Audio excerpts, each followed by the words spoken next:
Jerry North. Jerry North.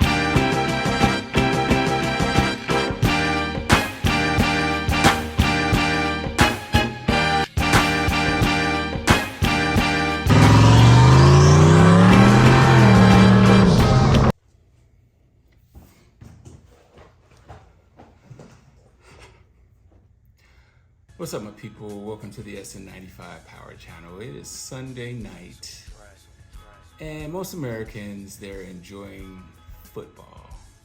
Most Americans, you would be rocking your favorite team's hat right about now. Whereas you see, I'm rocking a Pokemon hat because my Bears stink. So be it that my Bears stink, I decided to come out here in the garage and do a little work. Last video, I explained how the car's having a fueling issue. I had zero fuel pressure. Well, I did find a spare pump. This is a Dutch Works 340. On E85, these are good to about, with your fuel rail at 40 PSI. They're good for about 550.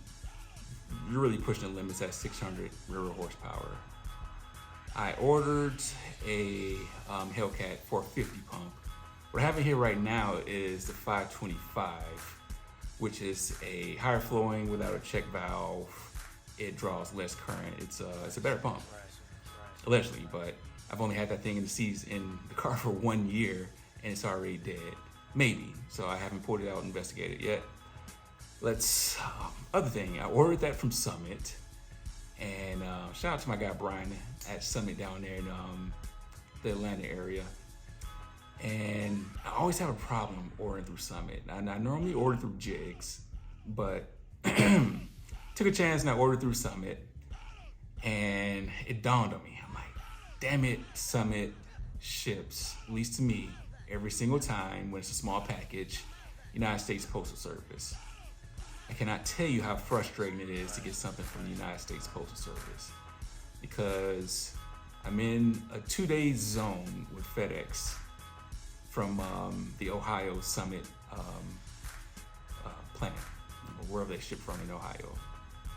So if I order something from Summit on a Tuesday afternoon, like I did for my pump, if it shipped FedEx, it would be here in a 2-day window. It's Sunday. I ordered this on a Tuesday, and I still have not received my pump. My pump is in Palatine, Illinois at a distribution center, and maybe I'll get it tomorrow, I don't know. So if this thing doesn't come tomorrow, I'm just going to throw this 340 pump in here and just send it. I'm already handicapped with the mass airflow meter, not having enough range. And I took the BBK fuel rails off, put the stock SN95 rails on. I did that just because I was kind of trying to troubleshoot just to see if maybe I had a clog or one of the banks of that BBK wasn't allowing enough flow to the passenger side bank of the fuel injectors. So so this is where I'm at right now. I have a small pump and we're waiting until Monday. But in the meantime, let me show you what I did. All right, all joking aside, it's a new day out here. So if you're just getting into modding your car, last video I talked about a starter being a pretty simple confidence builder, as you guys can do if you've never worked on your Mustang before. Now, another thing that you can do is swapping out your fuel pump. Now, doing that isn't very hard job. There's just a couple of things that you want to do beforehand that's going to make your life easier. The first thing that you can do to make your life easier is get as much fuel out of the tank as possible. There's a couple of different ways you can do that. For me, it's easier because I have AN lines on here, so I can just unscrew these. I don't even have to use the spring compressor thing. So I can just loosen up that nut. And yeah, I would do it to the supply and the return. Stick both of those in a container, hot wire the fuel pump, and just drain it that way. So there's, like I said, there's a couple ways to do it. The other thing you want to do is get the car high up in the air as possible. It doesn't have to be like the Empire State Building height, but just enough to get the jack up under here.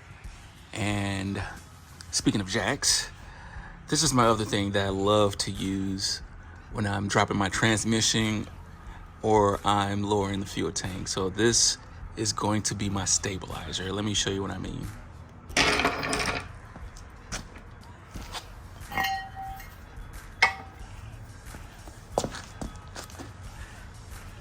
Just like that.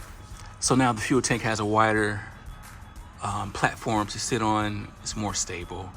So let's get up under here, and it's fairly easy. You have a couple of bolts around this filler neck you want to take off. I've only got 2 of them. Take these off, and then there's a bolt right here you gotta loosen. Actually, I don't even think you gotta take those off. It helps to take that off, so when you're trying to remove this filler neck from the tank. So take this off. It's up to you if you want to take the bolts off on the inside. Then you got 2 straps, a strap here, a bolt here, and then on the other side of this, follow that around, and this same bolt would be there. That's a 13, and then you just lower it down.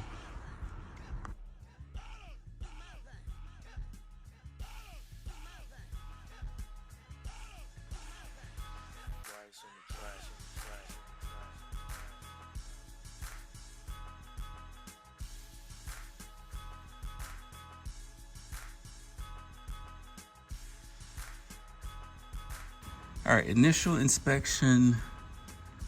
This has been getting a little hot, so maybe I might have a bad connector, which is not what I wanted to see. All right, my bad. I thought I had the camera rolling, and I did not. So I got the pump out, and some concerning things. First of all, this connector. You can tell that was getting heated. And backside of this, you can see how loose that connector is.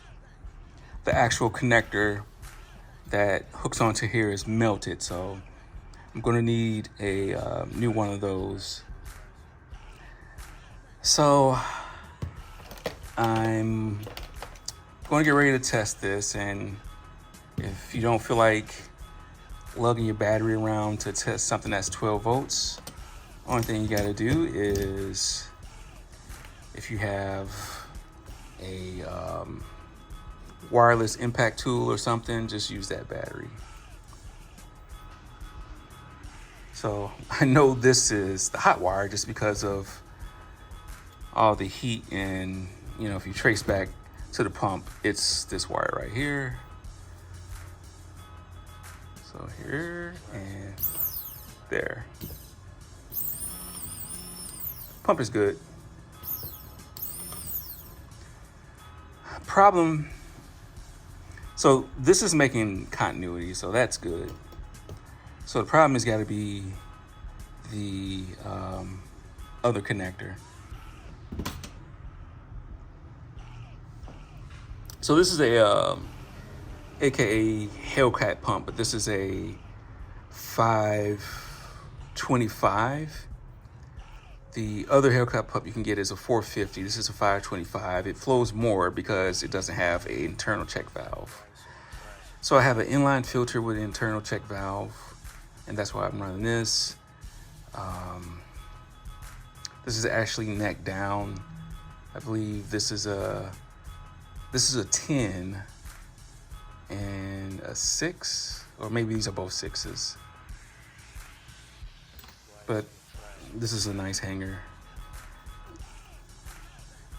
So yeah, I'm gonna have to go to the junkyard. I'm gonna have to get another connector. Let me show you that connector.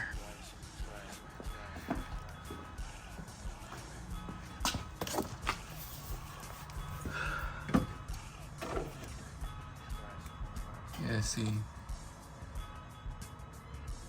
It's dead.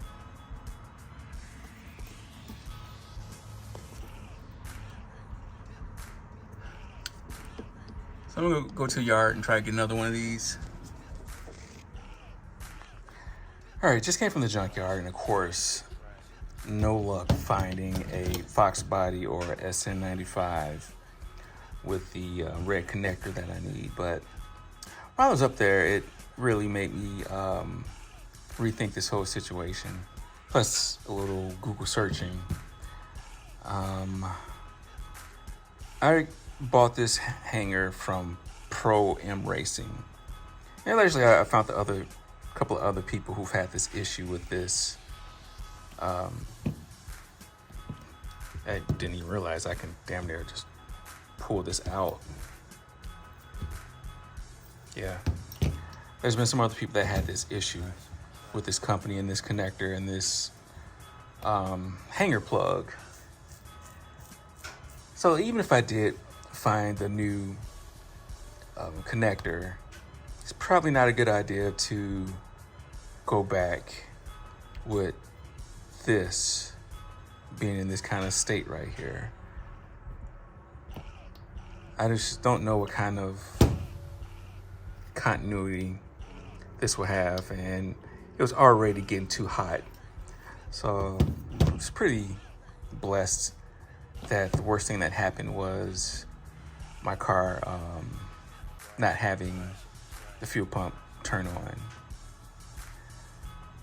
So I really don't know if I'm gonna put this car on a shelf for the rest of the year and just maybe go with a New Edge or the Cobra style, 03 Cobra style tank. Might convert over to that, because if this is an inherent flawed design of this hanger,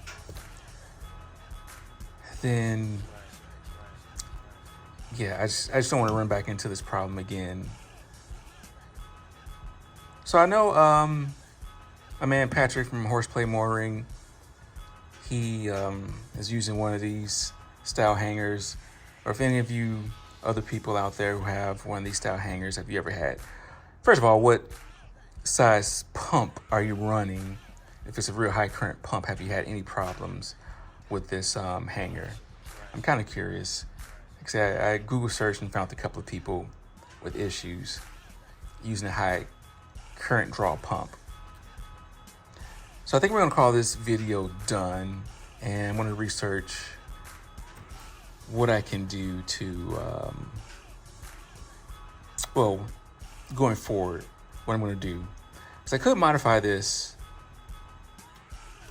because it looks like this is just some kind of spacer and an O-ring on the back side of this. But yeah, we're gonna call it for right now. So at least I feel good that my guess was right. In the last video, I was saying it might be a connector, and sure enough, it was. So, hey, tell me what you guys think about this. I'm very disappointed in this design. I really love the fact that it had the welded on AN fittings, and that's the main reason why I went with this. But yeah, it just doesn't like this. It doesn't like this high current pump. So I have a 340 that I could put on here. That's a lower current draw, but I'm really going to be limited myself on power potential. So I don't know. We're going to punt and kick for right now, to use my best football analogy. And we'll come back to this and discuss some options on fuel systems. So tell a couple of people about the channel. I appreciate your time, and God bless.